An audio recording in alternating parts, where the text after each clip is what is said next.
Hey everybody, welcome back to another movie review. Hope you guys have been enjoying the content on the channel as of late. Excuse me once again if you hear something here in the background. That's just Milo just relaxing. And yeah, so I just got back from the theater from seeing this, and I'm gonna try to make this short and sweet just because I got dinner literally right here, and I'm tempted to eat, so I just want to get through this. Um, so, and Milo is now deciding to come and sit here with me. Um, so look at that. Um, but we're gonna get into this review. So we'll try to make this short and sweet because I got a couple things now that need my attention. So the film that we're gonna be discussing right now is Mickey 17, which was written and directed by Bong Joon-ho. Latest from Bong Joon-ho, of course, his last feature, most famously being that a Parasite came out in 2019, I believe. Did some other features as well, notable features including films like Mother, films such as Memories of Murder, as well as Okoye, and some other films. But this is Mickey 17, his most latest, and I believe his first full fledged American film. Before he did films that had American actors participating, but there was still Korean Korean performers and language that was spoken. So this, I believe, is his first fully American feature. This stars Robert Pattinson as Mickey Barnes, who embarks on a journey as the film is set in a dystopian future where Earth is become polluted, and there may be illustrations of that of climate change, amongst other things. And Mickey Barnes is a troubled man dealing with some shady business and is needing to get away from all the troubles. So he decides to enlist himself as a expendable, as they say.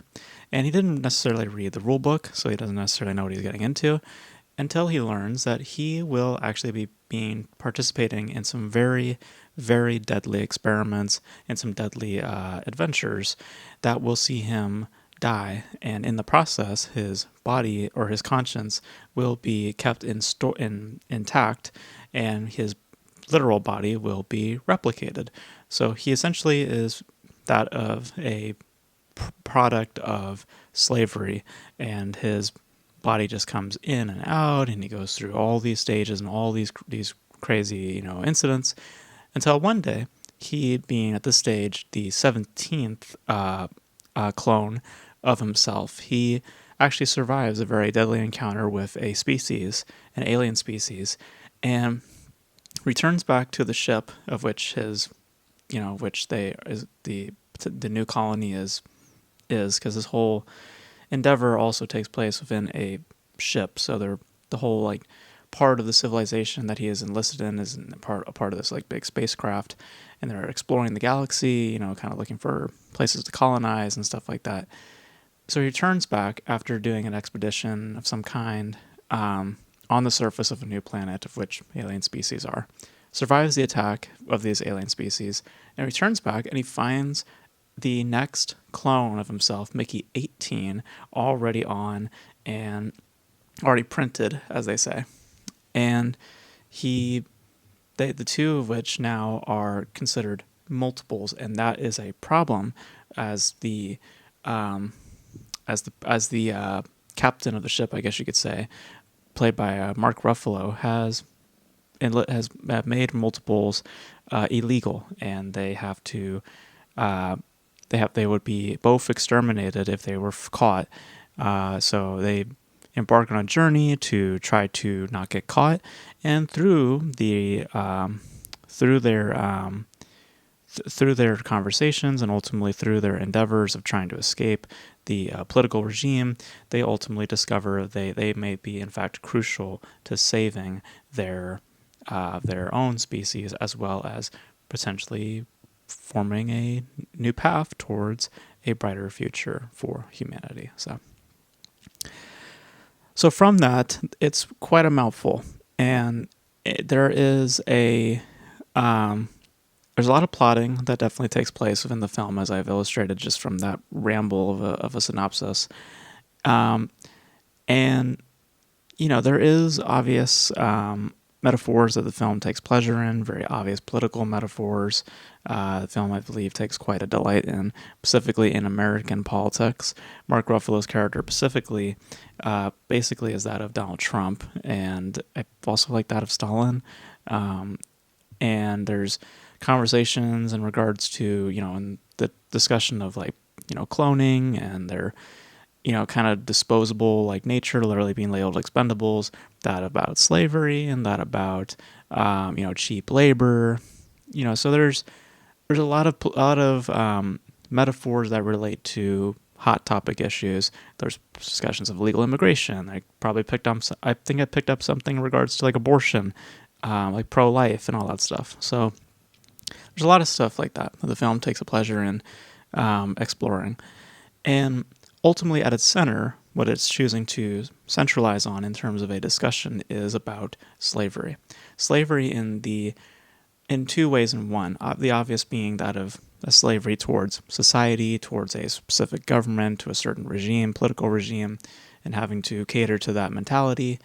And of course, within the dual nature of the performances, with both Robert Pattinson playing both these roles, it's the slavery to one's mind, as Mickey also is dealing with personal demons, a specific tragic past revolving around his mother, and the two clones are almost like that of a fractured mind, one of which is very soft and very uncertain, where the other one has a certainty, of which they don't necessarily explain in the film how that happens. If he's cloned this many times, I don't understand why then there's such a break within personalities. Doesn't really make sense to me, but and in turn, that is a problem fundamentally with the film, and ultimately why it is, in my opinion, very flawed. Because even though it is quite exercising in its political agendas and its political ideals, kind of flexing these American politics and plastering it all over the film and exaggerating it quite so. Specifically of Mark Ruffalo's performance, I just feel it's such an exaggeration. It almost feels like an SNL skit at some points with his performance. And don't worry, the other performances also feel a bit hammed up as well. And I get that the film is meant to be a bit of a satire, but it just feels out of place. Robert Pattinson, I'm not sure. At some points, he feels like he's doing a Jim Carrey, and at other points, he feels more reined in. But it just doesn't feel consistent. And that word, I would say, is probably the best to describe in terms of my overall feeling of the film, is that there's a lack of consistency within its storytelling. With its overall thematic quality, it's present and it's exaggerated and it's all up in your face. But when it comes to the actual story, it's a little sloppy. It's a little bit messy. It's a little bit hard to follow sometimes because, as evident by just my discussion, that synopsis that I just provided, there's just a lot, there's just a lot to follow and a lot to keep in mind as the film, plays through. And when it's all said and done, it just doesn't feel as weightful. It doesn't feel as earnest. It feels like there's still a lot of questions that's left there, and it doesn't feel that's meant to be there on purpose. It feels more of a flaw in the script, a flaw in the actual story. Like, as I've illustrated, how is it that these two personalities are different from each other when it's basically always been the same thing for the past 16, 17 clones? Like, why is it now that these two are just so distinct in personalities? And how is it that he's able to communicate with the species? How is it that the species, choose him to be the okay one? We're not going to kill you. These things that I bring up act more so like conveniences to the plot, and not things that actually feel ordained or feel